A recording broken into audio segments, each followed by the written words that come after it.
Assalamualaikum warahmatullahi wabarakatuh. Apa kabar anak-anak hebat di rumah? Semoga kalian semua dalam keadaan sehat selalu. Anak-anak, hari ini kita akan belajar tema 2, udara bersih bagi kesehatan, subtema 3, yaitu tentang memelihara kesehatan organ pernafasan manusia. Anak-anak, hari ini kita akan belajar bahasa Indonesia, SPDP, dan IPA. Anak-anak, sebelum kita masuk ke materi, coba perhatikan gambar berikut. Gambar di atas adalah cuplikan dari buku cerita bergambar dengan judul Todi dan Semut.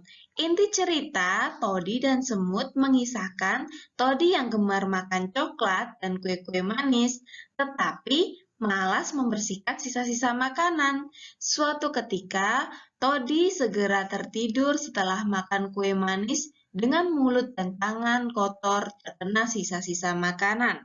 Saat Todi tertidur, pasukan semut merubungi Todi.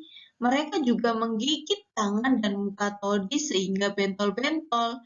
Todi terbangun dan menangis karena merasa gatal-gatal. Sejak saat itu, Todi selalu membersihkan diri seusai makan.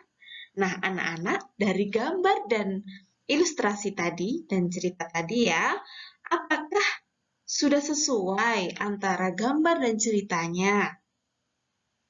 Iya, jawabannya sudah sesuai ya. Di situ menggambarkan si Todi yang sedang tidur dan semut yang sedang melihat Todi. Jadi gambarnya sudah cukup mewakili ya anak-anak ya.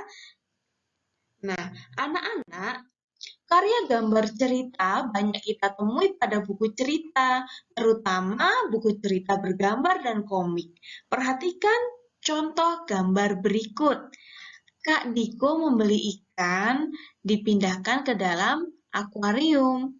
Nah, Bobby mengambil ikan kemudian diletakkan di lantai. Kak Diko melihat ikannya di lantai. Kak Diko bertanya kepada ibu, "Ibu, mengapa ikanku di lantai?" Kemudian Bobby menghampiri kakaknya. "Aku yang memindahkan, Kak. Kasihan ikannya kedinginan."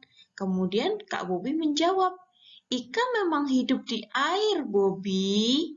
Nah, kamu telah melihat contoh karya gambar cerita. Apa kira-kira ya ciri-ciri karya gambar cerita di samping? Coba kalian sebutkan. Iya, benar sekali anak-anak. Jadi, gambar cerita memuat gambar lebih banyak daripada teksnya ya. Jadi, gambarnya lebih banyak daripada tulisan-tulisannya.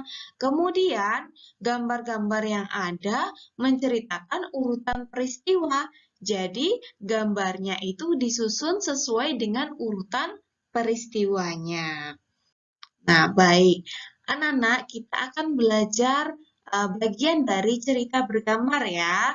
Kalau tadi adalah contoh dari cerita bergambar, nah di sini Ibu akan jelaskan lagi. Cerita bergambar itu adalah cerita yang ditampilkan dengan menggunakan gambar.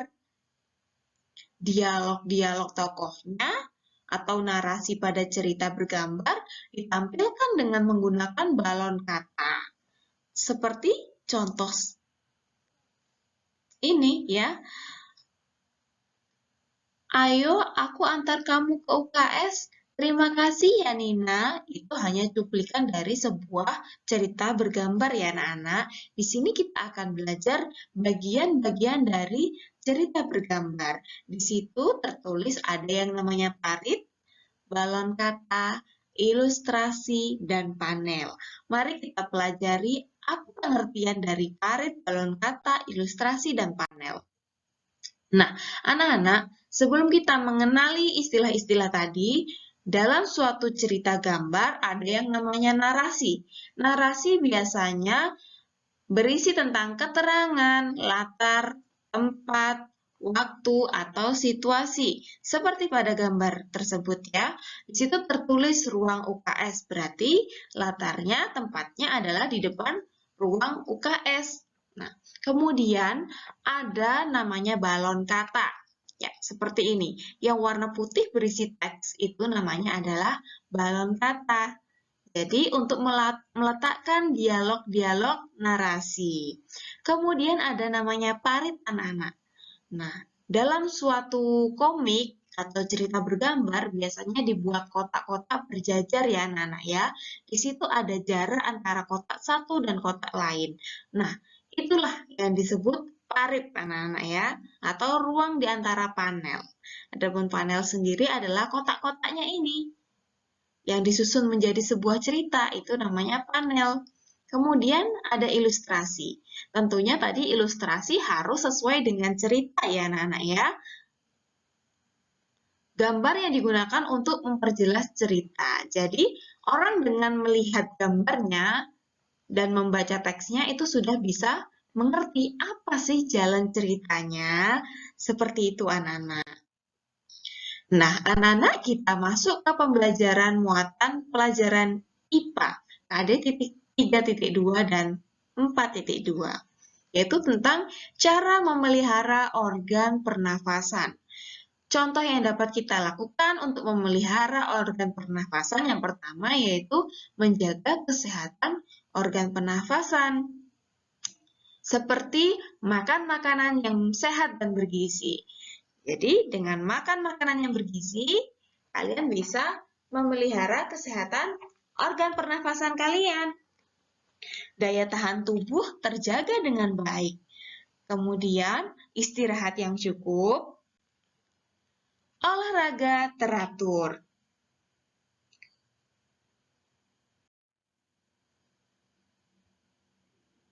Nah, kemudian kalian juga bisa menghindari zat-zat yang dapat merusak organ pernafasan. Contohnya seperti apa, Bu? Nah, ini dia contohnya. Tidak menjadi perokok pasif maupun aktif. Apa sih, Bu? Perokok pasif maupun aktif? Perokok aktif anak-anak adalah orang yang merokok. Jadi, untuk menjaga kesehatan organ pernafasan kita, jangan merokok. Kemudian, perokok pasif apa? Perokok pasif adalah orang yang menghirup asap rokok tersebut. Jadi, dua-duanya tidak baik ya anak-anak untuk kesehatan organ pernafasan kita. Kemudian, menggunakan masker. Gunakan masker saat berada di lingkungan kotor, apalagi saat ini kita sedang berada pada pandemi COVID-19. Jadi kita kemana-mana selalu menggunakan masker. Kemudian anak-anak, untuk menjaga organ pernafasan kita juga harus mengurangi makanan dan minuman yang dingin. Kenapa ya kita harus mengurangi makanan dan minuman yang dingin? Karena paru-paru kita itu sensitif terhadap suhu dingin anak-anak. Jadi kita harus mengurangi makanan dan minuman yang dingin. Cara yang ketiga yaitu menjaga kesehatan lingkungan sekitar. Menjaga kebersihan lingkungan dari debu. Jadi lingkungan kita usahakan bebas dari debu ya anak-anak ya. Bersihkan dengan teratur. Memperbanyak ventilasi rumah. Untuk menjaga sirkulasi udara. Kemudian menanam tumbuhan hijau di sekitar rumah. Nah, anak-anak, pada tema sebelumnya kalian sudah belajar ya, apa itu pengertian poster. Di sini Ibu hanya memberikan contoh poster tentang tema kesehatan. Nah, kalian bisa menggunakan contoh desainnya untuk membuat poster tentang merawat organ pernafasan. Selamat berlatih! Anak-anak, itu tadi yang sudah kita pelajari. Semoga apa yang kita pelajari hari ini bisa bermanfaat. Sampai jumpa di sesi berikutnya ya. Wassalamualaikum warahmatullahi wabarakatuh. Terima kasih sudah menonton channel kami. Jangan lupa like and subscribe ya. Sampai jumpa.